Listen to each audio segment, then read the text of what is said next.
அவங்க நமக்கு உறவா இல்லையான்றதுதான் முக்கியம். ரஞ்சித், அவ உறவே இல்லன்னு தான் ஆன்ட்டி சொல்லிட்டு இருக்காங்களே. It's none of your business. ஹே, நான் உன் தங்கச்சிடா. So what? இது என்னோட கல்யாணம். உனக்கு பிடிக்காதவங்களோட பேரை போடணுமா வேண்டாமான்னு உன் கல்யாணத்துல நீ முடிவு பண்ணிக்கோ. ஓகே?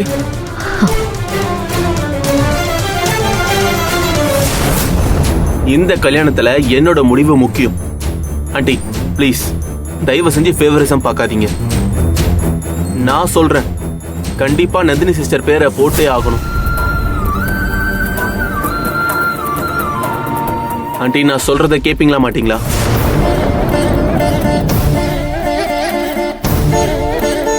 மாதவி, மா, ரஞ்சித் சொன்ன மாதிரி அந்த கரெக்ஷன்ஸ் பண்ணிடு. ஆண்டி,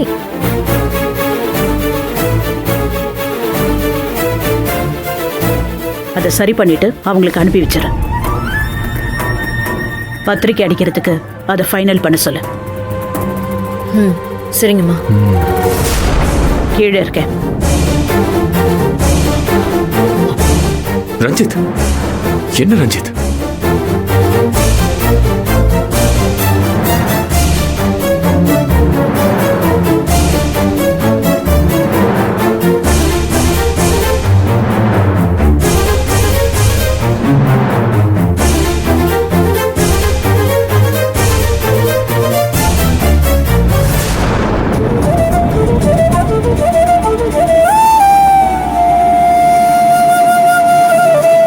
ரஞ்சித்,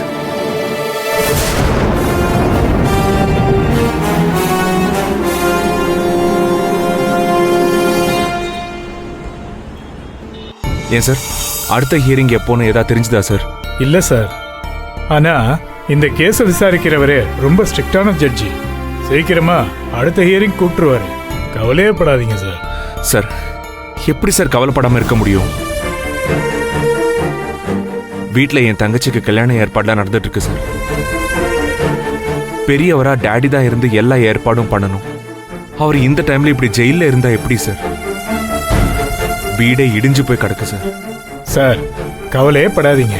அடுத்த ஹியரிங் வந்ததும் உங்க அப்பாவை கண்டிப்பா வெளியில கொண்டு வந்துடுறேன். அதுக்கு நான் கேரண்டி. மனசுக்கே ரொம்ப கஷ்டமா இருக்கு சார்.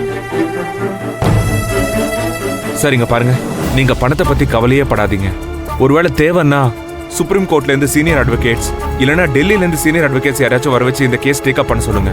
எவ்வளவு செலவானாலும் எனக்கு பிரச்சனை இல்லை சார். நம்ம வர வைக்க முடியுமா சார் அப்படி யாரையாச்சும்? சார் இது ரொம்ப சாதாரணமான ஜாமீன் கேஸ் சார்.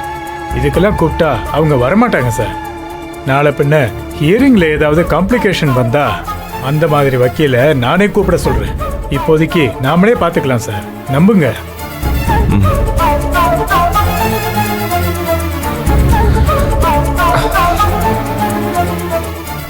டேடி முன்னாடி இல்லாம எங்க வீட்டுல எந்த விசேஷமும் நடந்ததே இல்லை சார். தங்கச்சியோட கல்யாணம் நெருங்கிக்கிட்டே இருக்கு. இனிமே பத்திரிக்கை வைக்க போறப்போ சொந்தக்காரங்க எல்லாருமே டேடி எங்கன்னு கேட்க ஆரம்பிச்சிருவாங்க. இந்த கல்யாணத்துல அவர் இல்லைன்னா எங்க அம்மாவால தாங்க முடியாது சார். சார் இதை 1000 தடவை சொல்லிட்டீங்க. நான் சொல்றேன் சார், நிச்சயமா உங்க தங்கச்சி கல்யாணத்துக்கு முன்னாடி உங்க அப்பாவை வெளியில கொண்டு வந்துடலாம்.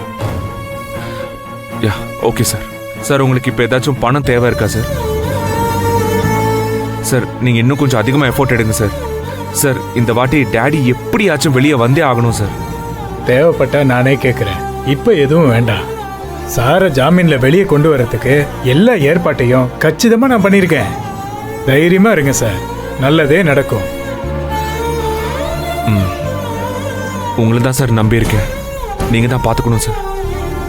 கண்டிப்பா சார், தைரியமா இருங்க. சரி, தேங்க்யூ சார். நான் வரேன் சார். Okay sir. எதுவாக இருந்தாலும் நீங்க எனக்கு கால் பண்ணி சொல்லுங்க. சரிங்க, தைரியமா போங்க. Thank you sir. Okay sir.